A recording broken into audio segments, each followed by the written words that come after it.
Om Namo Bhagavate Vasudevaya. I offer my humble obeisance unto the Supreme Personality of Godhead, Vasudeva, Narayanam Namaskrityam Naram Chaiva Narottamam Devim Saraswatim Vyasam Tato Jayam Udirayet.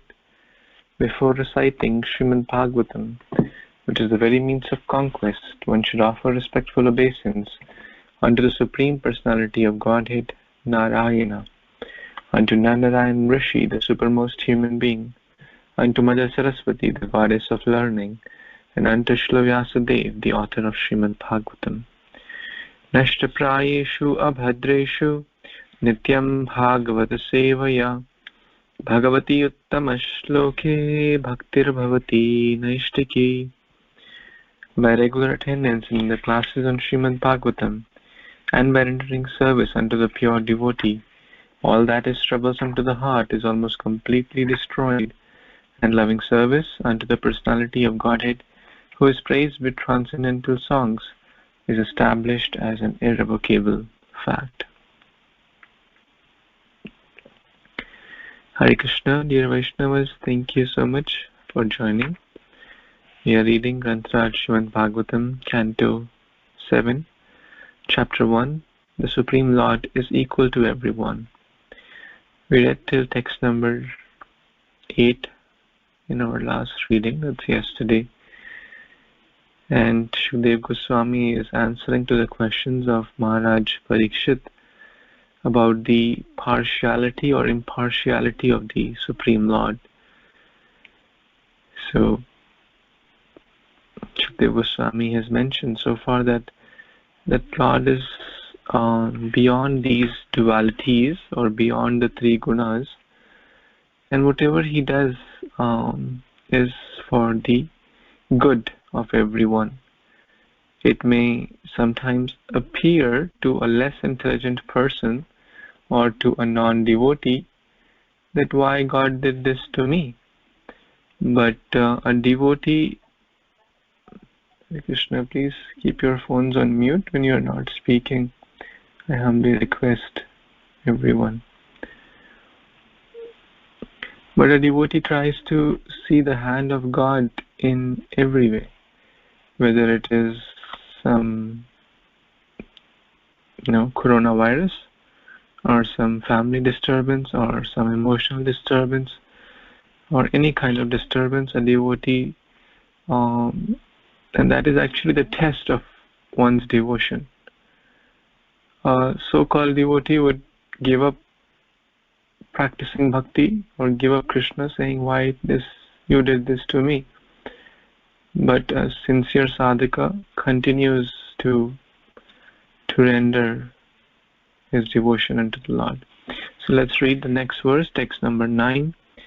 Jyotir adir iva bhati sanghatan na vivichyate vidanti atmanam atmastham mathitva kavayo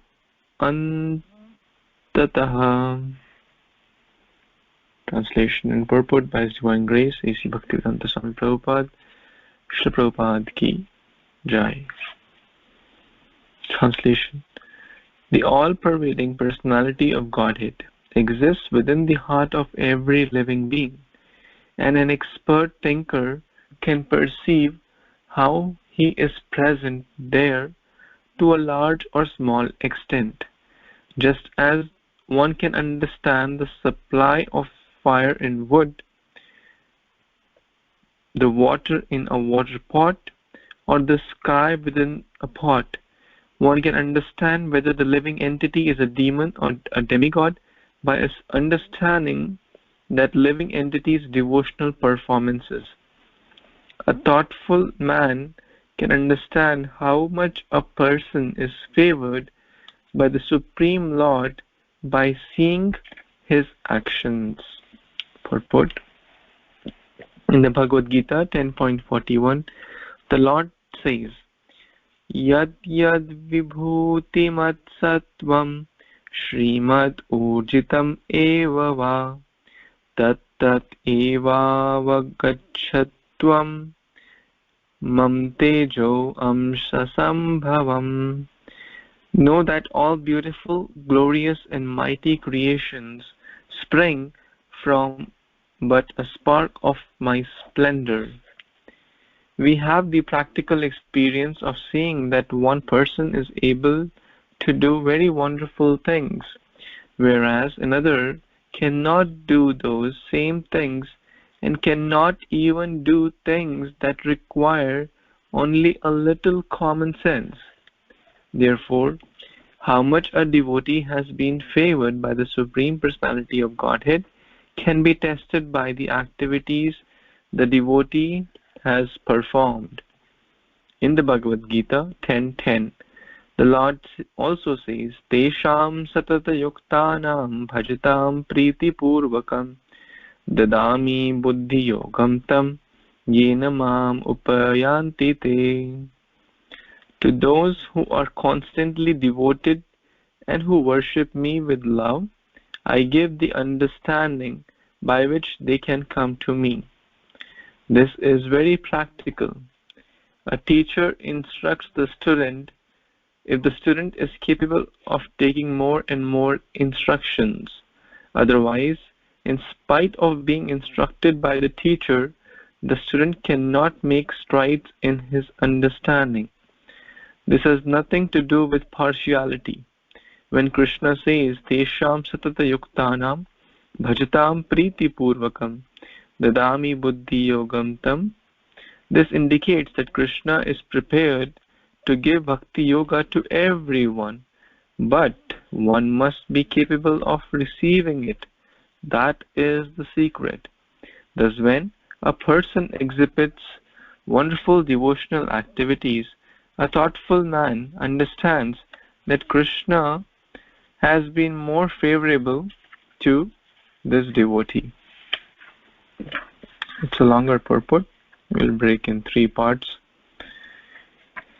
So far, Shukdev Goswami is speaking that anything, an intelligent person can see the hand of Krishna. Like water in the water pot, fire in the wood. So anything great a person has, anything, Krishna is the beauty among the beautiful, the strength of the strong, the prowess of the powerful. And otherwise, why is there this difference? A teacher gives the same knowledge to everyone in the class, but one child fails the class, another child excels the class. The teacher is not partial, but depending upon the sincerity of the student and the sincerity of the student, Krishna will shower mercy to give that intelligence. Now, it is proportionate to our effort and our sincerity, because Krishna says, those who are constantly devoted to me, I will give them that understanding. So even in our International Society for Krishna Consciousness, where we have our local programs or a big temple program, so many people come. But why everyone is on a different spiritual journey? Because of their different abilities to receive that content, to receive Krishna consciousness. Krishna is prepared to give bhakti yoga to everyone, but everyone receives it differently. Therefore, to the degree we have that sincere inquisitiveness and eagerness to absorb more and more and more, Krishna will shower accordingly. To the degree we will feel that, oh, I know everything, I know I'm done. When we think we are done, we are done. So the lesson is to intensify our devotion. Krishna is ready to shower all his mercy, but he is waiting for us to intensify our sadhana and spiritual consciousness so we can absorb more. and perfect our life. So let's read the next one. Can I yes, make a point here, please? Thank you, Hare Krishna. So same way the spiritual master also acts with his different disciples in different ways. And when Srila Prabhupada was here, at that time one devotee asked him, why are you favoring Tamal Krishna Maharaj all the time? So Srila Prabhupada's answer was, well, he is reciprocating with me what I am asking him to do. See? So there was no partiality on Prabhupada's side, but he was saying because he's reciprocating with me what need to be done, he's doing it. So that way Srila Prabhupada acted also with different devotees, different understanding, with different ways. So same way devotee is spiritual master also work with devotees accordingly to their capacity to accept it or by heart the instruction. Thank you. Thank you so much, Prabhu. Very nice. So let's read the second.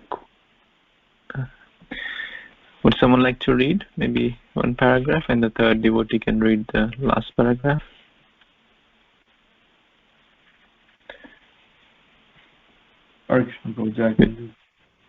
Yes, please. Dhanyavad pranam devotees, all glories to Prabhu. This is not difficult to understand, but envious persons do not accept that Krishna has bestowed his favor upon particular devotee in accordance with his advanced position. Such foolish persons become envious and try to minimize an advanced devotee's activities. This is not Vaishnavism. A Vaishnava should appreciate the service rendered to the Lord by other Vaishnavas. Therefore, a Vaishnava is described in Srimad Bhagvatam as Nirmatsara. Vaishnavas are never envious of other Vaishnavas or of anyone else. Therefore, they are called Nirmatsaranam Satam. As Bhagavad Gita informs us, one can understand how one is saturated with satva-guna, rajo-guna or thamo-guna. In the examples given here with fire represents the mode of goodness. One can understand the constitution of a container for wood, petrol or other inflammable substance by the quantity of the fire. Similarly, water represents rajo-guna, the mode of passion. A small skin and the vast Atlantic Ocean both contain water. But by seeing the quantity of water in a container, one can understand the size of the container. The sky represents the mode of ignorance. The sky is present in small earthen pot, but also in outer space. Thus, the proper judgment, one can see who is a devata or demigod, and who is an asura, yaksha or rakshasas, according to the quantities of satva-guna, rajo-guna, and thamo-guna. One cannot judge whether a person is a devata, an asura, or a rakshasa by seeing him. But a sane man can understand this by the activities such a person performs. A general description is given in Padma Purana, Vishnu Bhakta Smrita Daiva Asuras Tad Vipraya. A devotee of Lord Vishnu is a demigod, whereas an asura or aksha is just opposite. An asura is not a devotee of Lord Vishnu. Instead, for his sense gratification, he is a devotee of other demigods, bhutas, pretas, and so on. Thus, one can judge who is a devata, who is a rakshasa, and who is an asura by how they conduct their activities. Should I stop here, Prabhuji? Someone else? Sure, Prabhu. Okay, Prabhuji, back to you. Hare Krishna. You want to share any key points? Yes, in this section of the purport, what explains like how the a Vaishnava should behave. Like there should not be any enviousness within the Vaishnavas, and everyone should appreciate whatever the other Vaishnavas as whatever the service he is rendering to the Lord by other Vaishnavas, and the Vaishnavas are never envious to anyone. It's like not even only the Vaishnavas, not anyone else. That's why like Vaishnavas are called Nirmatsaranam Satam. And Prabhupada here provided an example like how a person like behave, then it can be just by the activities he performed. Like if he is like with satva-guna, rajo-guna, or thamo-guna, Prabhupada provided here 3 examples. Like satva-guna represents the fire, like a mode of goodness, and also water represents rajo-guna, and also sky represents thamo-guna. If you could please explain more, Hare Krishna, back to you. Thank you, Prabhu.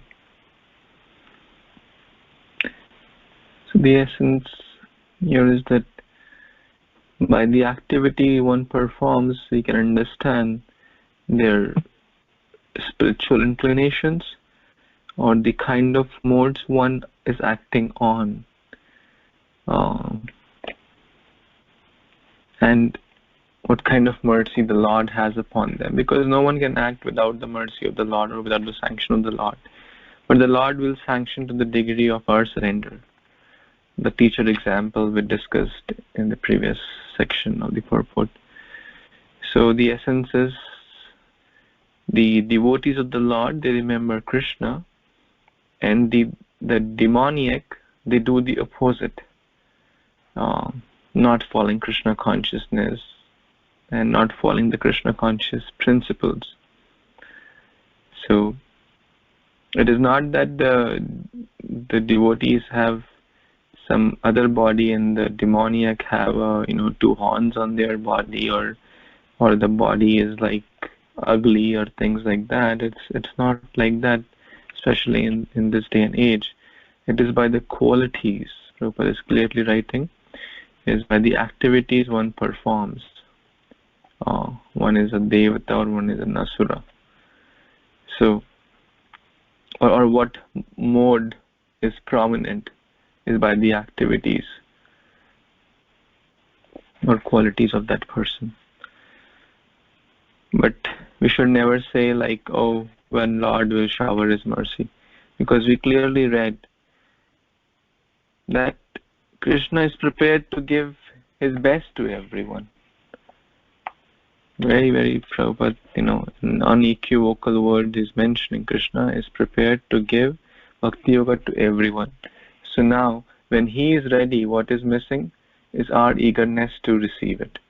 Depending upon our eagerness to receive it, everyone will receive it differently. Okay. Any other comments? Okay. Yes, Nandini Mataji, you want to read the last section of the purport? Yes, Prabhu. And I had one comment. Thank you, Prabhu. Dandavad Pranam devotees. That it's like rain falls on the same clay, sand, soil, etc. But the more absorbed where there is more absorption, it will remain wet for a longer time. Sand just absorbs very quickly but dries out soon. So that's another example I felt. I can continue reading now. Prabhupada ki jai. The word Atmanam in this verse means Paramatmanam. The Paramatma or Super Soul is situated in the core of everyone's heart. antatah. This is confirmed in Bhagavad Gita 18.61.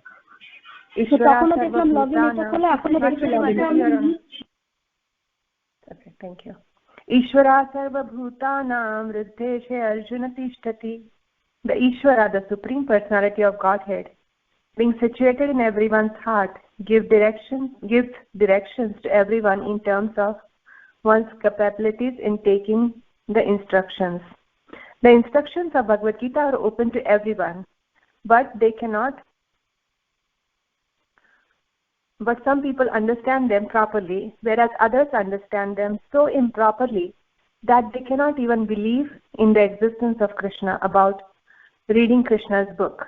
Although the Gita says, Sri Bhagavana Vacha, indicating that Krishna spoke, they cannot understand Krishna. This is due to their misfortune or incapability, which is caused by rajo-guna and thamo-guna, the modes of passion and ignorance. It is because of these modes that they cannot even understand Krishna, whereas an advanced devotee like Arjuna understands him and glorifies him, saying, Param Brahma, Param Dhama, Pavitram, Paramam Bhavan. You are the Supreme Brahman, the Supreme Abode and Purifier. Krishna is open to everyone, but one needs the capability to understand him. By external features, one cannot understand who is favored by Krishna and who is not. According to one's attitude, Krishna becomes one's direct advisor, or Krishna becomes unknown. This is not Krishna's partiality. It is his response to one's ability to understand him.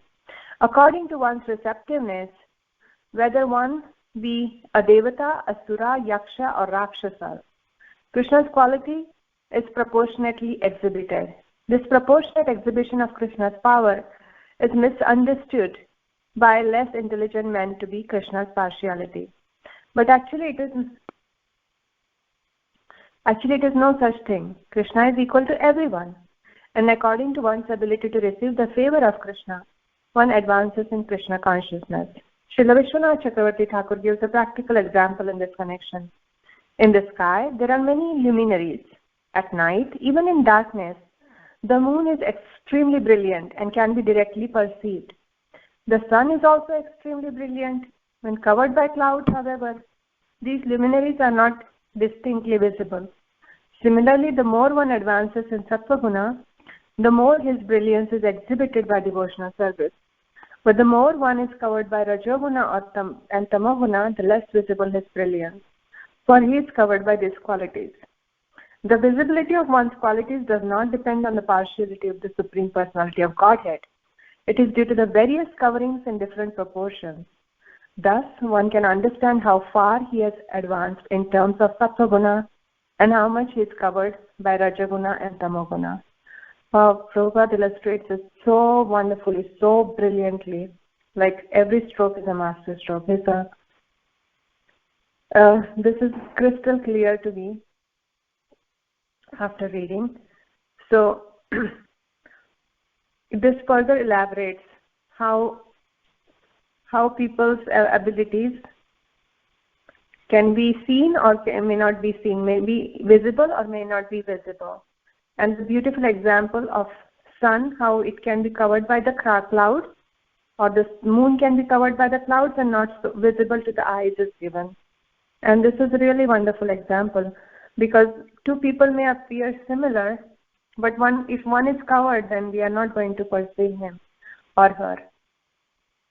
And second, a wonderful example is given that two people may approach Krishna, and this reminds me of Arjuna and Duryodhana both approaching Krishna, and one got Krishna as his everything, as his guru and as his sakha and as his chariot driver, and left.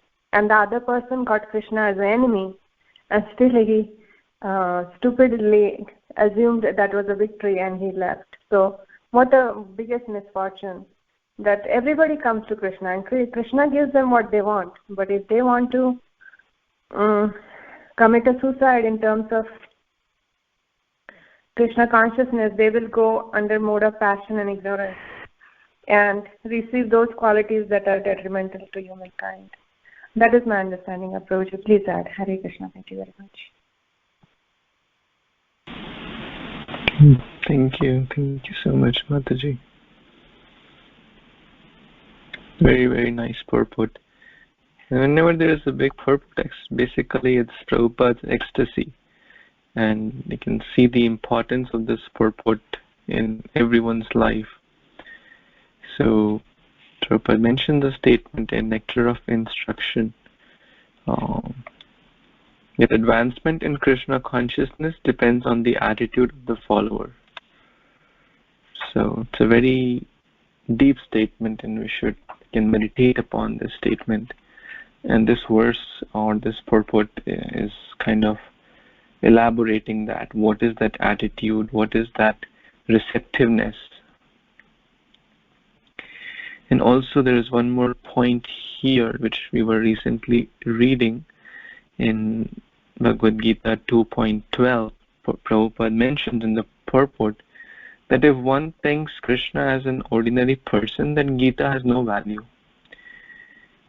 So all these scriptures, whether it is Bhagavad Gita or Krishna book or Bhagavatam, one should not consider them as ordinary literatures or some Harry Potter novel and other mundane books. These are the words of God.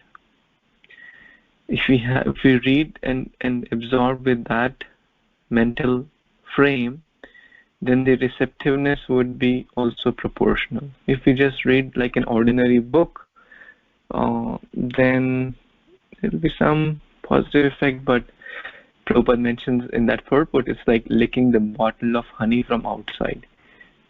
If we read Bhagavatam also, okay, someone told me Bhagavatam is good, and then let's see, like Harry Potter, I read every day, so let me read Bhagavatam today instead of Harry Potter.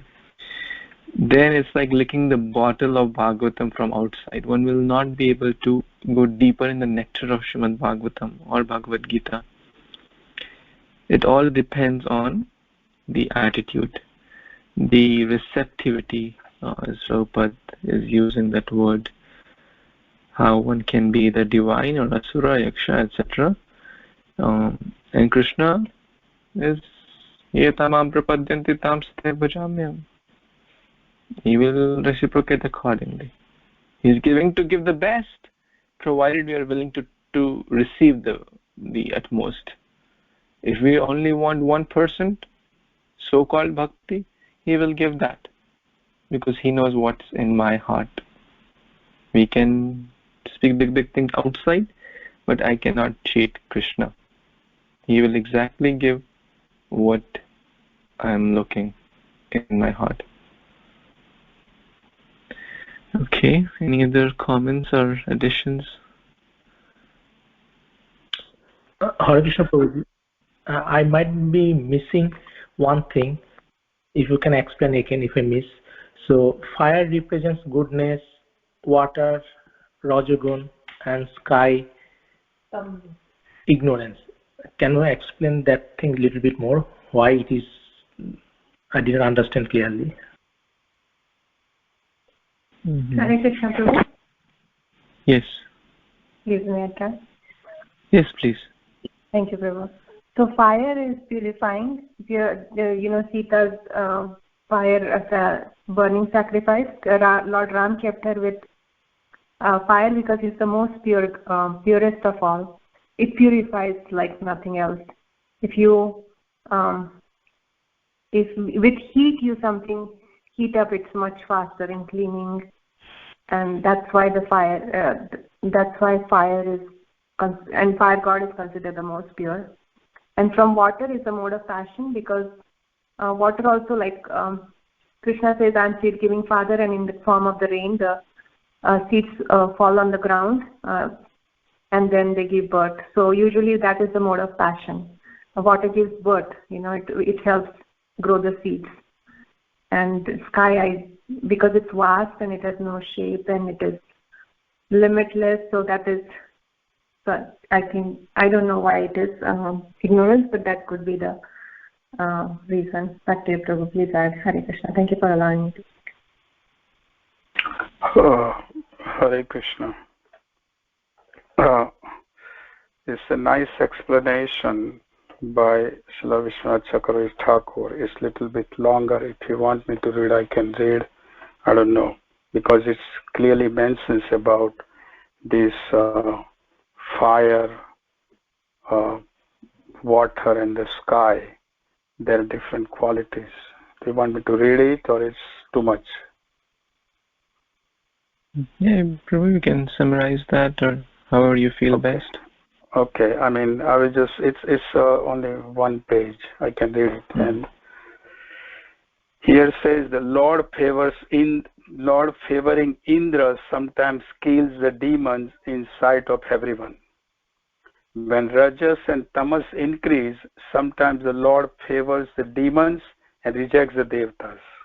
Remember, in the case of churning, it will be coming, the churning the ocean, and the Lord is favoring the demons. He's telling the devatas that you slow down. You cannot just let demons do it.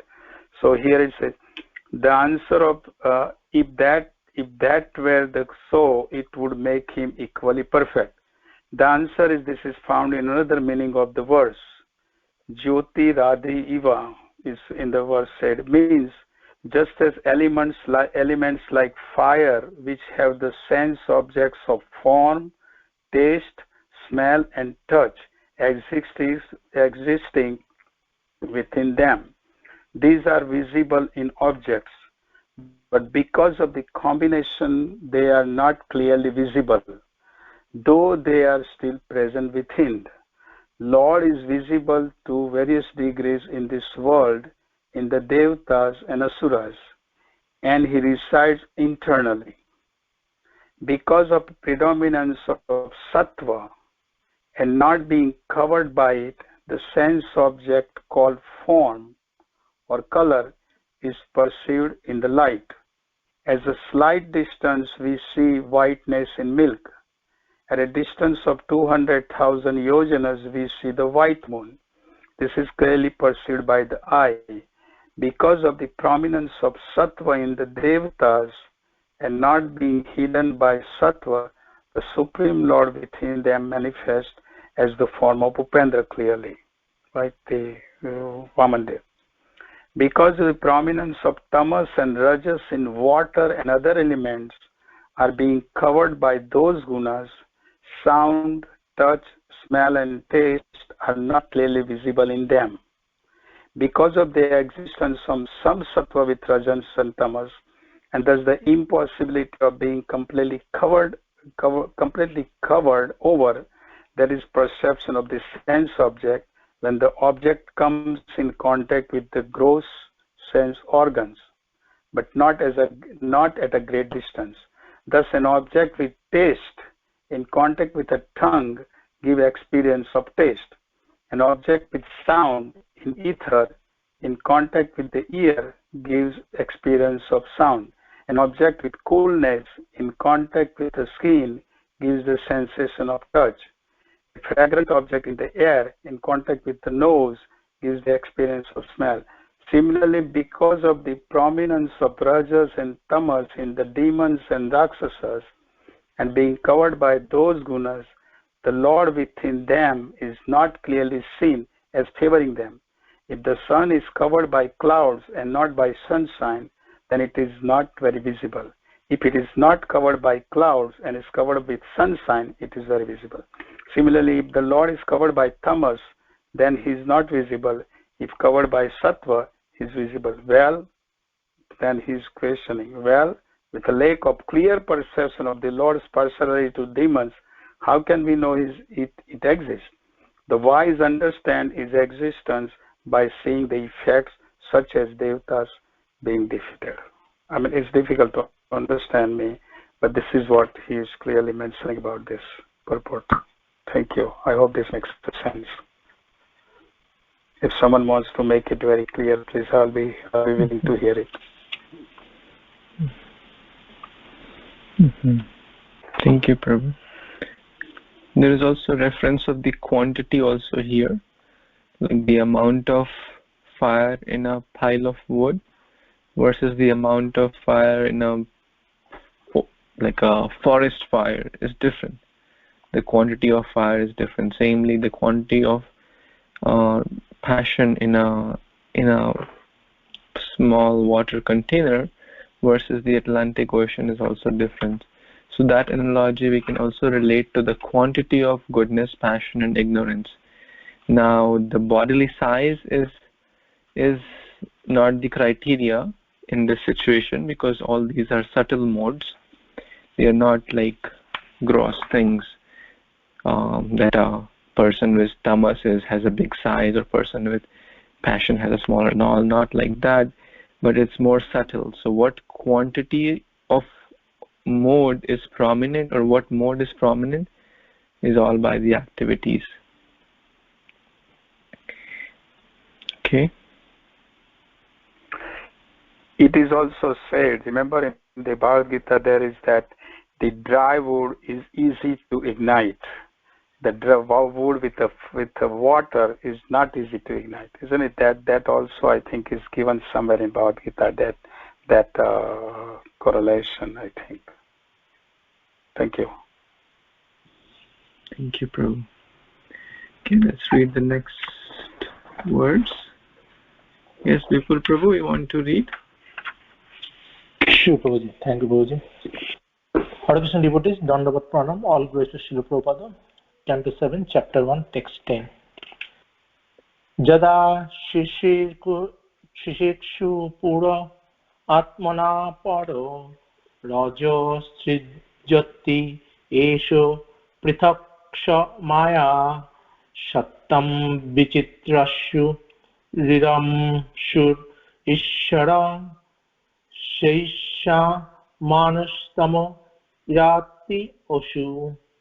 Translation and purport by His Divine Grace A.C. Bhaktivedanta Swami Prabhupada Srila Prabhupada to Joy. Translation. When the Supreme Personality of Godhead creates different types of bodies, offering a particular body to each living entity according to his character and fruitive action, the Lord revives all the qualities of material nature, satva-guna, rajo-guna, and thamo-guna. Then, as the Super Soul, he enters each body and influences the qualities of creation, maintenance, and annihilation, using satva-guna for maintenance, rajo-guna for creation, and tamo-guna for annihilation. Purport. Although material nature is conducted by the three qualities, satva-guna, rajo-guna, and tamo-guna, nature is not independent. As the Lord says in Bhagavad Gita 9.10, Maya dakshana prakriti shwetesha characharam hetu nannana konteya jagad vipra vartate. This material nature is working under my direction, O son of Kunti, and it is producing all moving and unmoving beings. By its rule, this manifestation is created and annihilated again and again. The different changes in the material world take place as actions and reactions of the three gunas. But above the three gunas is their director, the Supreme Personality of Godhead. In the various types of bodies given to the living entities by material nature, Jantra, Drudhani, Maya, either Sattva-guna, Rajo-guna, or Tamo-guna is prominent. The body is produced by material nature according to the direction of the Supreme Personality of Godhead. Therefore, it is said here, Jada Shishikshu Pura Atmana Para, indicating that the body is certainly created by the Lord. Karmana Daiva Netrana, according to the karma of the living entity, a body is prepared under the Supreme Lord's supervision. Whether the body is of Sattva-guna, Rajo-guna, or Tamo-guna, everything is done by the direction of the Supreme Lord through the agency of the external energy, Prakriti Maya.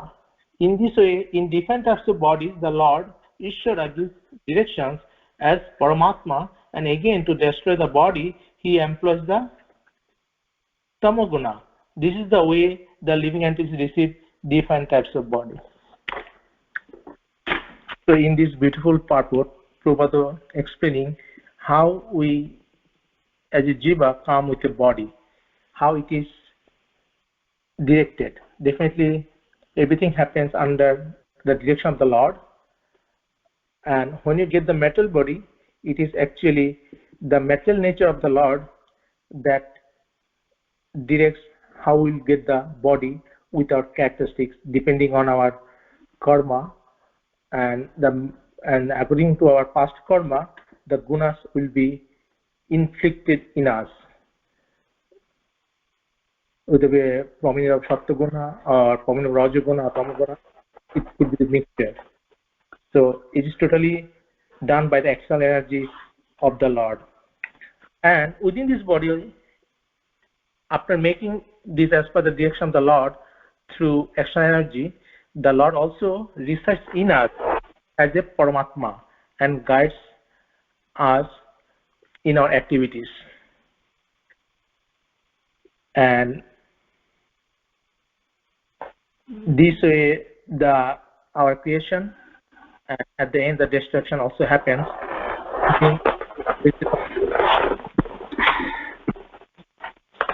Guna at that point. Back to you, Prabhuji. You can explain more.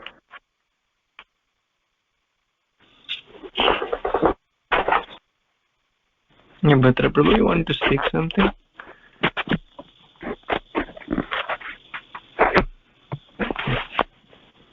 Thank you, Prabhu.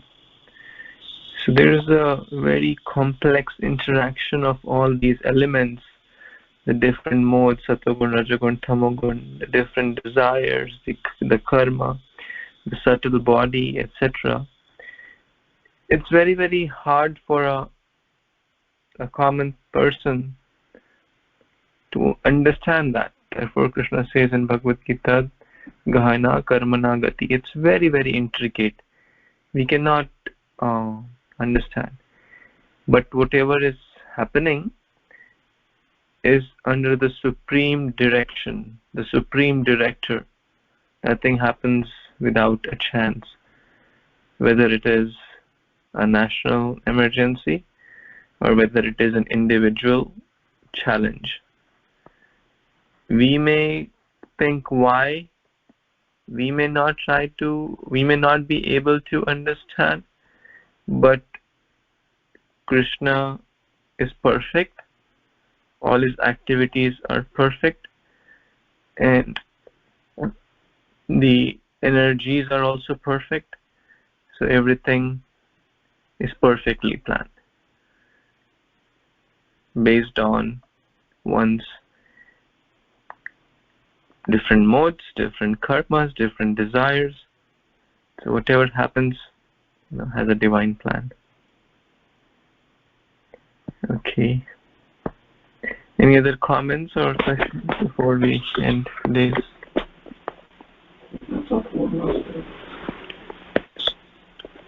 Hare Krishna, Prabhu. I have a question.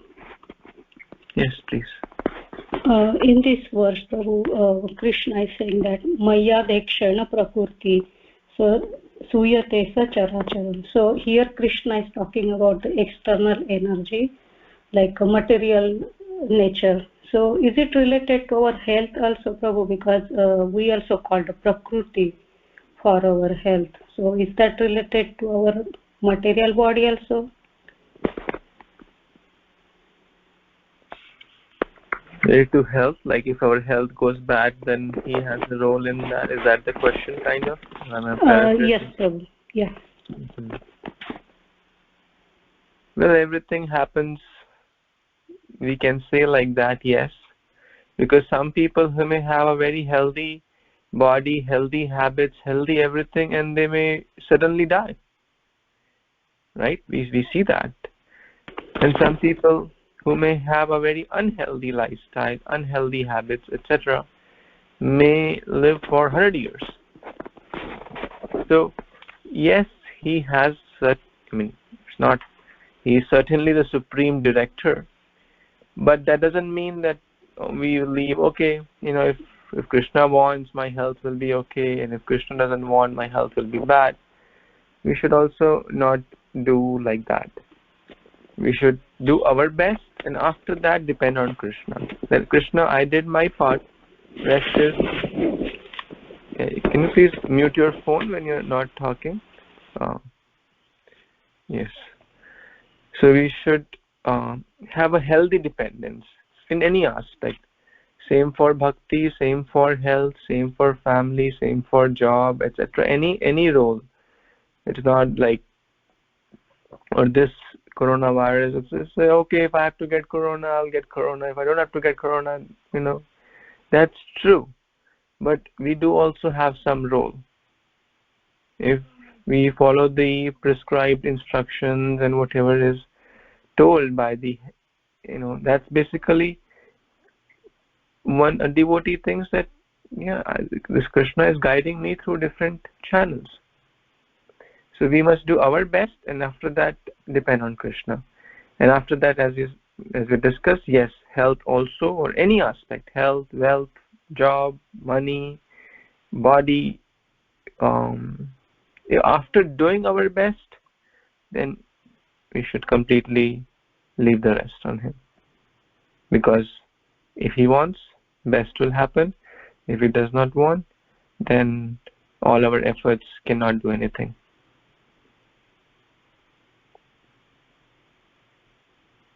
Does that clarify to some extent? Yes, Prabhu. Thank you. I can add one more point, Subhilas. What you said is correct. Yeah, what you said is correct. And one more point we can add, that sometimes we individually don't have a clear vision to make the right decision.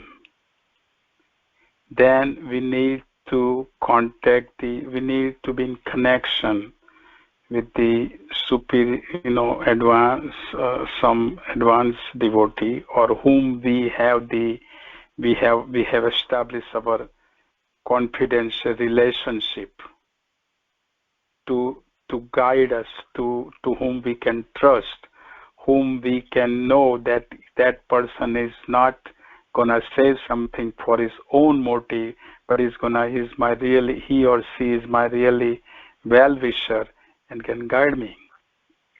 And I just tell you one example. I know time is over. I tell you about the coronavirus thing. We had Rath Yatras, okay, in March. We had 2 Rath Yatras and one parade in March. And in the February, we knew about this coronavirus situation. And by the beginning of February, I had to make some kind of decision. Because what's going to happen? And at that time in the February, it wasn't considered so serious. People were not considering so serious. Oh, it's happening in China, so fine. It's in China, it's not going to come here, it's in China. We were thinking in the beginning of February like that. And I had a first Rath Yatra on March 14th. This is the first time doing Rath Yatra in Daytona Beach in March. And I had to make the decision somehow or other. And I had to connect with some devotees to get their input, to give me some what I'm thinking is right or not. Please, what do you think? What is your opinion? What do you have to say? So like that, we need each other in these situations where the decisions are difficult to make.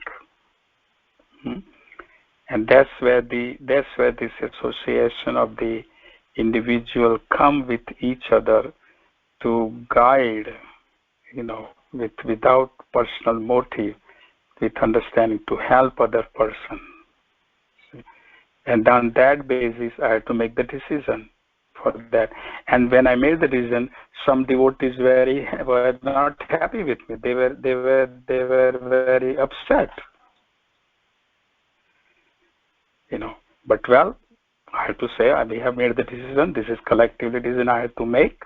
And then it came out true. Then they realized that, oh yeah, that was the right decision you made. You see? So these things happens in the world when we have to make the decision in our personal lives also, for our personal things with the family and other things. And that's where it comes the association of the devotees to discuss confidentially and say, and then we can depend on, well, we tried our best, and then depend on Krishna. Let Krishna decide. I did whatever best I can. I hope this helps. Thank you, Prabhu. Thank you. Thank you, Prabhu. Thank you so much. Very practical example. Okay, so we will stop here and continue with the next verse tomorrow. Grantha Srimad Bhagvatam ki jai, Prabhupada ki jai, Samved Gaur Bhaktavind ki jai. Kalpatarubhyascha kripa sindhubhyev cha patitanam pavanebhyo Vaishnavebhyo namo namaha. Thank you so much. Hare Krishna. Hare Krishna.